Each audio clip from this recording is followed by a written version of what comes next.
So when we speak of compassion, I think it covers a whole range of fundamental human qualities. Altruistic love, which is kind of the fundamental aspect of it, from where compassion springs. Altruistic love is the wish that may all beings, without exception, find happiness and the causes of happiness. Now, when that meets with suffering, naturally that becomes the wish, may all beings be free from suffering and the causes of suffering.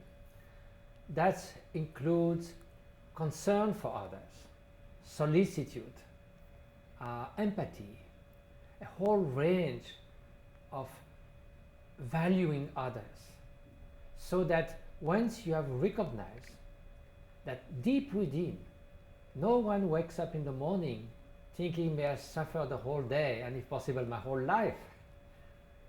It doesn't take much of an imagination to transport yourself in anyone's mind and to find out that deep within as well, although they might be quite confused about the means to achieve happiness, but no one wants to suffer. So if you recognize that, just as you value your quest for happiness and to avoid suffering, you will give equal value to that of others. So that's really the fundamentals. Now, why compassion, altruistic love, is more relevant than ever to our modern times? If we look at the challenges of our times, it's very hard to reconcile 3-time scale. The sort of fast pace of the economy, the mid-range of the quality of life, a career, a family, a lifetime, a generation, and the long term of the environment. No financier will invest in bonds that gives return in 150 years. So, and conceptually and practically it's very hard. What is the only thing that can precisely reconcile that on a conceptual level and a practical level? It is compassion. If you have more consideration for others, you are not going to play a casino type investment with the resources of people whose it is life-saving. You'll have more consideration for them.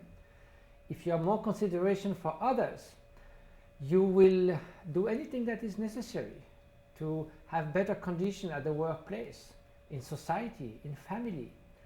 You have more consideration for people who are in need. If you have more consideration for others, you will not sacrifice the very environment in which the future generation will live. So that's not only intellectually, but practically, that's the only way. So that's really not anymore a luxury, but a complete necessity in our times.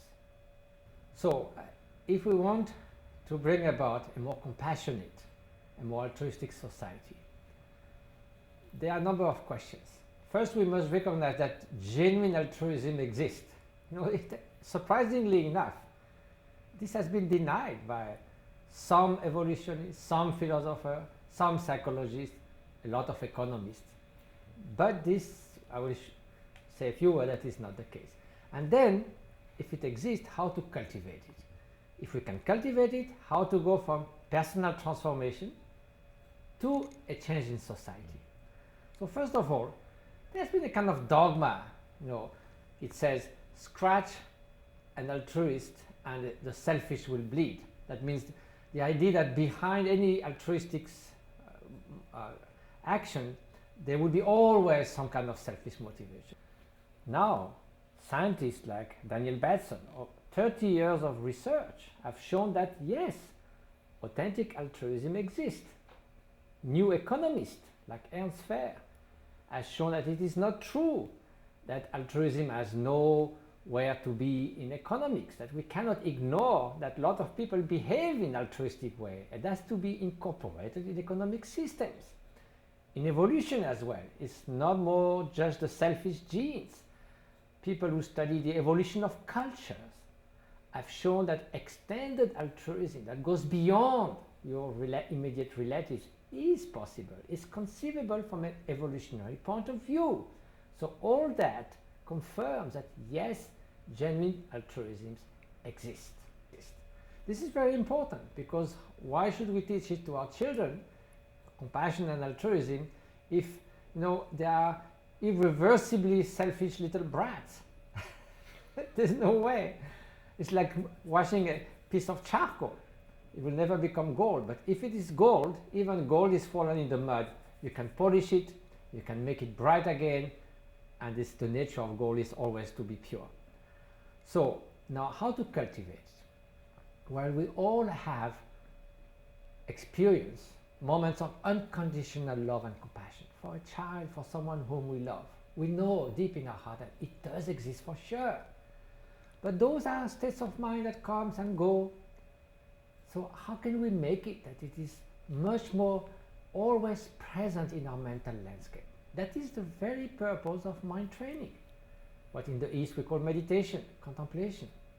That means instead of having this unconditional love for a few moments, just as we exercise our body to jog or ride on the bicycle half an hour a day, or we learn how to play the piano or play chess or all kinds of skills, we will just nurture, maintain, nourish, revive that strong feeling of unconditional love that we feel for someone who is very dear in our mind for half an hour, for 1 hour, for more than that, every day. And then gradually, that's how we will change. That's how it's going to become not just a second nature, but our true nature. All contemplatives have found that if they do that over months and years, yes, for sure, the potential that we all have for those skills is going to be increasingly magnified. Neuroscience, since 20 years, has shown that what we call neuroplasticity, the brain changes if you expose yourself to a kind of training. So therefore, personal transformation is possible. Now, how to extend that? Because it's not enough just that 1 or 2 persons are compassionate. I mean, the world is in the state it is now. Well, biologically, we are equipped to care especially for those who are related to us, our dear ones. How to extend that? By 2 ways. First, recognizing that altruistic love and compassion are win-win situations. It's the best way to flourish in your life, and of course you will be perceived as someone beneficial in society. Also, it is attuned to reality. Just as much as the vain pursuit of selfish happiness is bound to fail, because we are not autonomous separate entity. Altruism and compassion is attuned to the interdependent nature of all beings. So if you do cultivate it, naturally you can extend to others. In short, compassion is not a reward for good behavior. The absence of it is not a punishment for bad behavior. This is about moral judgment, which exists, of course, but compassion is about removing suffering and its cause, whatever suffering might be, whatever the causes might be. Sometimes people say, oh, I cannot feel love and compassion towards a bloody dictator. But here we are not asking ourselves to like a dictator, to say, oh, just here's a ticket for the Bahamas, just go have a nice holiday. It's not that. What does that mean to have compassion for a bloody dictator? It's to wish from the depth of one's heart, may the hatred, the cruelty, the indifference, the greed that has caused that person to create immense suffering, may that disappear from that person's mind. So here compassion is not approving the conduct of someone, but it is like a physician that looks at a very insane person. He's not going to take a stick to beat the patient. He's going to find any possible way to control the mad person and then try to cure the mad person.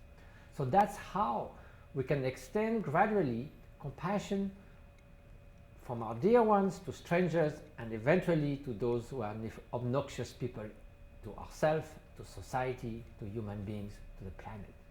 So then we can truly speak of unconditional, authentic compassion and altruistic love.